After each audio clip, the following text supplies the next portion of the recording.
nga po pala si Guillermo Mendoza de Guzman at ang aking pong pinagkakakitaan ay pagkakita po nito mga accessories na nakikita po ninyo.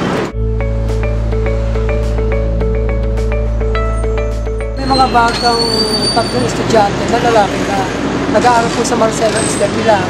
So nagtanong sila tungkol sa headset. So tinanong ko anong grade kayo, sabi nila grade 6. At yung isa nagbiro pa sabi, siya daw ay scholar. So akala ko totoo. So binigyan ko ng para bang challenge siya. Binigyan ko ng isang computation sa math. Hindi niya nasagot, sabi ko, akala ko, scholar ka. Kasi dati ako nag-tutor. Tutor ka pala noon. E di gusto niyo bang magpa-tutor? Sige po, okay lang. Para magkaroon po kami ng advanced learning. So doon na nagsimula. Pero sa isang kondisyon na bibigay ko sa inyo at yung headset ko sa puhunan. Hanggang sa sila tatlo, kinabukasan nagdala pa ng isa, kinabukasan naging 5 na sila. Theology. Theology. Theoka means God. Theology. Nung magki-Christmas party kami, may nagsuggest sa akin na bakit hindi natin kumuha ng letter of request kay Congressman. So, pinag-isipan ko yun. Tinanong ko sila, tinanong ko yung mga ilan sa parents. Okay naman sila. So, gumawa ako ng letter request. Hapon na halos malapit ng magabi, yung mga dumating na school supplies na yun. Sobrang saya.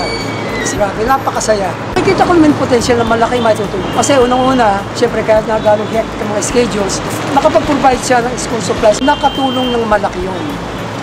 Nakadagdag ng malaki yun. So alam ko na pagpapatuloy pa niya to.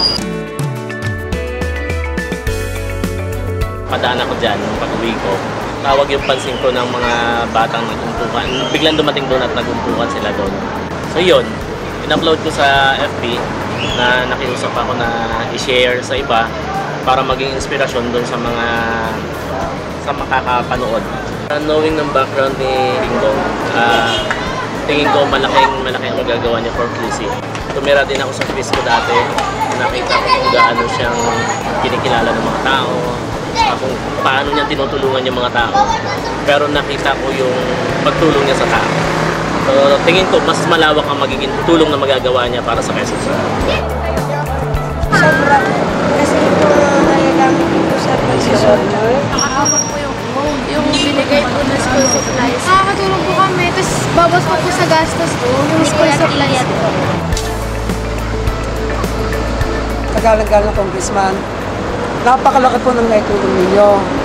At alam ko po na appreciate niyo yung sulat ko po na tinanggap po ng inyong sekretary. Masuyo po niyang tinanggap. Kahit hindi po niyo ako kilala, although nandun nakapirma ko roon, pinirma niyo, nakita ko po ng bandang hapon, although parang nagwo-worry na ako, pero dumating at ako'y masayang-masaya. Thank you very, very much. Talagang I really appreciate yung naibigay po ninyo.